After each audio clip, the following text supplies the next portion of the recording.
Hello, everyone, and welcome to the 32nd episode of Don't Forget the Popcorn. Today, we are going over the best movie villains.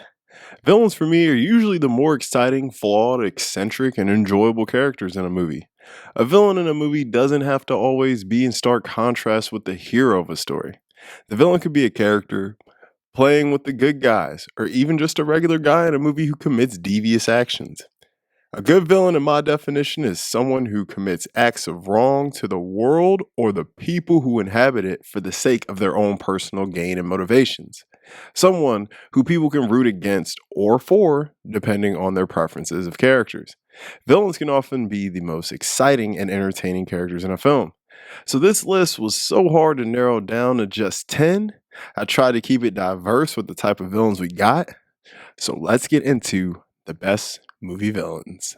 Number 10, Nurse Ratched from One Who Flew the Cuckoo's Nest, 1975, portrayed by Louise Fletcher. This Oscar winning performance is one of the most evil and unusual villains on this list. Nurse Ratched is the head nurse at the Salem State Hospital, a mental institution where she has complete control over the patient's every need, including food, toiletries, privileges, and most important, their medication. The nurse maintains order in her hospital by the use of drugs on the patients, the revoking of privileges, and constant humiliation. Her ruling style is a result of her being a World War II nurse in the Army. Her superiors turn a blind eye to this because of the order she maintains. Nurse Ratchet's cold and rigid attitude make her an all-around bad person. She comes off as heartless, callous, and completely unsympathetic to her patients in every single way. She as a character really has zero redeemable qualities and isn't very likable. Louise Fletcher plays this character to perfection, really making you hate her more and more as the events unfold. Number 9. The T-1000 from the Terminator 2, 1991, portrayed by Robert Patrick. The T-1000 is one of the sickest sci-fi villains of all time. Programmed to kill John Connor, he is sent from the future to take out the target. A new and improved model, the T-1000 can do things the original 101 Cyberdyne model could not do. It could shapeshift and has a liquid technology that made him virtually bulletproof, also extremely intelligent and highly skilled in any kind of combat and weaponry. He ruthlessly murders anyone in his way in pursuit of the kid. His stiff and emotionless face while he runs is haunting. While you watch him, you fear that almost nothing can stop him. Just when you think you got him, you really don't. Although he is a violent and ruthless killer with no soul or emotions at all, he is designed that way. He isn't human, so he is void of human emotion. Just like with Arnold's character in the 101, he may be able to understand things, but he is unable to feel. So in reality, Skynet are the true villains here in creating this machine to kill. Robert Patrick delivers one of the stoic and scary performances of all time, running fast at you, making you think you'll never escape. Number 8. Norman Bates from Psycho, 1960, portrayed by Anthony Perkins. Norman Bates is one of those villains that seems so innocent upon meeting him. One of those layered villains that has a complex background that shapes who he is. Norman runs the Bates Motel and is a murderer, but we must look deeper into that. His childhood abuse from his mother shaped him into what he really is, creating a monster who never got the help someone needs to correct these problems. Years of abuse led this man to the actions he does in the film, and his character and portrayal actually offers you some sympathy for his character, although his actions are deplorable. I'm being very vague here because if you haven't seen Psycho, I highly recommend it because there are some fun twists in the film. Anthony Perkins serves it up hot in this portrayal, offering us a vulnerable, killing psychopath that is charming and redeemable in his own way. It's hard not to feel bad for him knowing about his upbringing and the repression of certain things that come with that. As a character, I do feel he has some redeemable qualities and is a product of his upbringing and lack of proper mental care. Number 7. Scar from The Lion King, 1994, voiced by Jeremy Irons. Scar is one of the more recognizable villains here on this list and is one of the sickest. A slick talking and confident lion who sees with jealousy. Scar is the type of character who manipulates and steps on absolutely anything and anyone in order to get what he wants. His desires to rule the Pride Lands is so high that he is even willing to murder his own blood in order to do so. Which lions are prideful and loyal animals. They protect one another, and Scar doesn't even inhabit his natural being as a lion. Greed consumes his animal's soul. He even has an evil look to him, with black in his mane with a slightly maroon burgundy tint to his fur. Scar was brilliantly voiced by Irons. The velvety, evil-sounding villainous voice brings the character to life and makes you fully believe this is the worst lion you'd ever meet.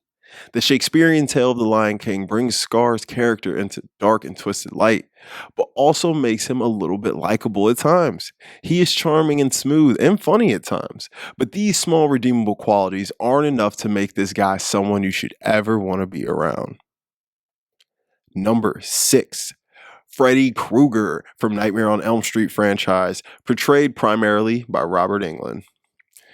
This is my horror movie pick, and before we get into why, we must just talk about Freddy as a character. He is one of the most recognizable and iconic villain characters in history and is one of the best designed. He rocks the green and red Christmas sweater, the fedora, burned skin, and of course the gloves with the knives on them. Freddy, as a character, is one of the pioneering characters in the advancement of horror.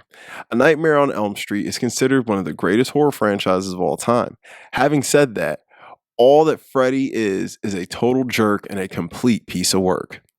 Freddy is a child predator and murderer. He deserves everything that the parents brought to him. He kills in his dreams, and it makes for some of the scariest situations you'd ever see yourself in, with almost no way to escape because you have to sleep. The things Freddy can do inside of a dream are endless, and you see that played out in the films. Robert Englund delivers some of the best horror movie performances in his haunting yet funny and playful portrayal of this sick and twisted guy. Freddy is easily one of the funniest and most liked horror movie icons. He spoke and joked far more than other horror movie icons of that time, with the exception of Chucky. Number 5. Hannibal Lecter from Silence of the Lambs, 1991, portrayed by Anthony Hopkins. Another Oscar-winning role, Hannibal is one of the sickest villains we've ever seen on screen or had in a novel. Hannibal is a serial killer and a cannibal. He is a very respected forensic psychiatrist who ends up helping the FBI after his incarcerations to find other serial killers. His intelligence is to be feared more than anything, as he can break a person down just by looking at them. His vast array of knowledge helps him identify entire situations in seconds, making him extremely scary yet extremely valuable. He is very eccentric and elegant, especially in the way he speaks. Anthony Hopkins brings his character alive in Silence, Hannibal, and Red Dragon. He is quite a disgusting figure in the latter two films.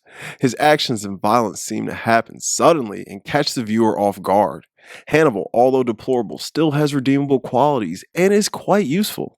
His wit and intellect are admirable, but he is still a sick figure and pity cannot be taken on him.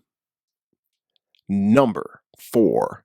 The Joker from Burton's Batman 89, The Dark Knight 2008, and The Joker 2019, portrayed by Jack Nicholson, Heath Ledger, and Joaquin Phoenix respectively. So I had to include the iconic character from Batman, a role that has driven actors crazy but has brought in a lot of glory to the actors and more eyes to the hero genre. The Joker is one of the most interesting, layered, complex, evil yet funny, likable, and sympathetic villains. I will focus only on their portrayal in the above mentioned films, so no comic book information here. All three of these characters brought their own flair and flavor to the character while still honoring the heart of the character. I don't think I need a bio for this character. We all know who he is. Heath Ledger won the Oscar after his death for his portrayal, and so did Phoenix. But Jack laid the blueprint for both of these performances. The way Jack executed the role set a high bar for anyone going to that dark place to play this guy. He invented a character that was honestly far ahead of its time and helped make the Joker the most popular comic book villain in history. Number 3. Tommy DeVito from Goodfellas, 1990, portrayed by Joe Pesci. Another Oscar winning role here. Joe plays real life Tommy DeSimone, renamed for the movie, a real life gangster in the Lucchese crime family. If you've seen Goodfellas, you already know why this man is here. Tommy is one of the most ruthless, loose cannon, live fast, die young kind of guys you could ever meet. The guy you are afraid to bring anywhere or meet any one of your friends. Tommy is the kind of guy who always had a chip on his shoulder and would eliminate anyone who ever tried him, even for the smallest of insults. Tommy is also the kind of guy you want as a friend on your side if something goes wrong. A guy who isn't afraid to get his hands dirty at all and do absolutely anything to get what needs to get done. Tommy, unlike these other villains, is probably the most likable here.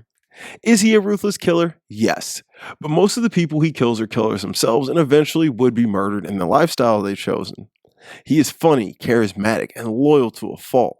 He is easily the best character in Goodfellas, and you hate seeing what happens to him even though you know he deserves it. You ride around with him, Henry, Jimmy, and fall in love with these guys and their friendship.